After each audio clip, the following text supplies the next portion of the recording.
आपने कभी सोचा है कि पाकिस्तान, भारत या फिर जापान को अगर तेल खरीदना हो तो वो पहले डॉलर क्यों खरीदते हैं? तेल तो मिडिल ईस्ट में है और खरीदने वाला एशिया में बैठा है, तो फिर ये डॉलर बीच में कहां से आ जाता है? और डॉलर का ये पावर कोई इत्तेफाक नहीं है दोस्तों, ये एक सोची समझी साजिश के तहत किया गया।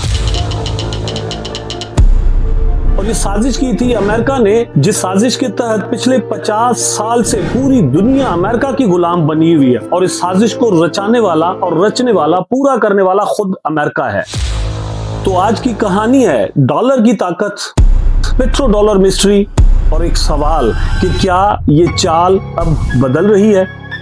और इस कहानी का दोस्तों सिंबल है डॉलर की डोमिनेंस। अब इसको समझने के लिए आप ऐसा समझें कि जो भी मुल्क दुनिया में एग्जिस्ट कर रहा है उसका ताल्लुक अमेरिका से अच्छा हो या बुरा, लेकिन अगर वो दुनिया में बाकी रहना चाहता है तो उसको अपनी एग्जिस्टेंस के लिए डॉलर की जरूरत होगी। और इसका सबूत ये है कि आज दुनिया का 58% जो फॉरेन रिजर्व है वो अमेरिकन डॉलर के अंदर पड़ा हुआ है और दुनिया का 40% ट्रेड डॉलर के अंदर होता है। लेकिन ये इतनी ताकत आई कहां से, इसके लिए हमें तारीख के समंदर के अंदर गोता लगाना पड़ेगा।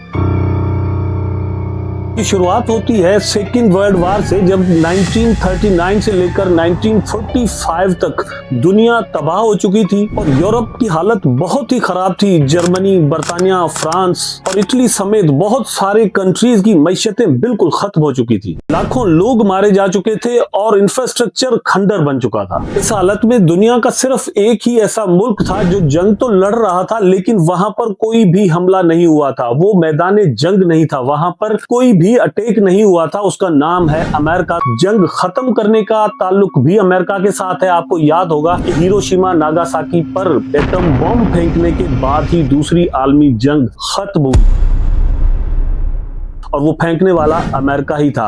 लेकिन बराह रास्त जंग में शामिल होने के बावजूद भी डायरेक्ट अमेरिका पर कोई भी अटैक नहीं हुआ था। ऐसी सूरत हाल के अंदर सिर्फ वही एक ऐसा मुल्क था जिसकी सनत अच्छे से चल रही थी। और वही जंग अमेरिका के लिए लक भी साबित हुई, क्योंकि वहां से ही अमेरिका दुनिया का सुपर पावर बना और अमेरिका की मईशत पूरी दुनिया से बढ़ गई। वहां पर हथियार बहुत ज्यादा बन गए, मशीनरी बहुत ज्यादा बनने लग गई और इस तरह से अमेरिका बन गया दुनिया की सबसे बड़ी पैदावारी मईशत।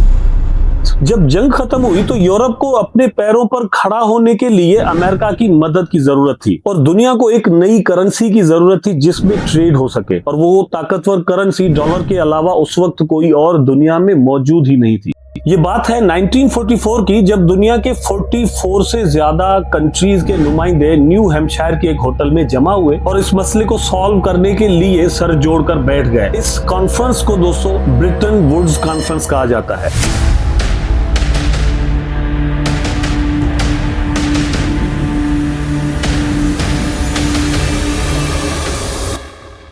और वहीं पर अमेरिका ने एक बहुत बड़ा फैसला करवा लिया। वो फैसला ये था कि दुनिया की सारी करेंसीज, दुनिया के जितने भी पैसे हैं हर एक कंट्री का, वो सब डॉलर के साथ पेग्ड कर दिए गए।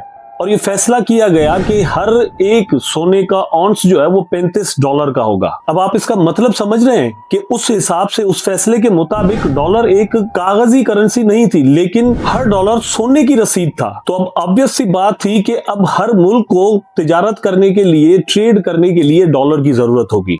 और मजे की बात यह है कि IMF और वर्ल्ड बैंक भी दोस्तों इसी कॉन्फ्रेंस की पैदावार थे, जिनके हेड ऑफिसेज आज भी अमेरिका के अंदर हैं। तो ये थी वो अमेरिका की चाल जिसके जरिए पूरी दुनिया का मुआशी सिस्टम अब अमेरिका के गिर्द घूमने वाला था। इन सब फैसलों ने अमेरिका को बहुत बड़ा फायदा दिया और एक हाथी बना दिया।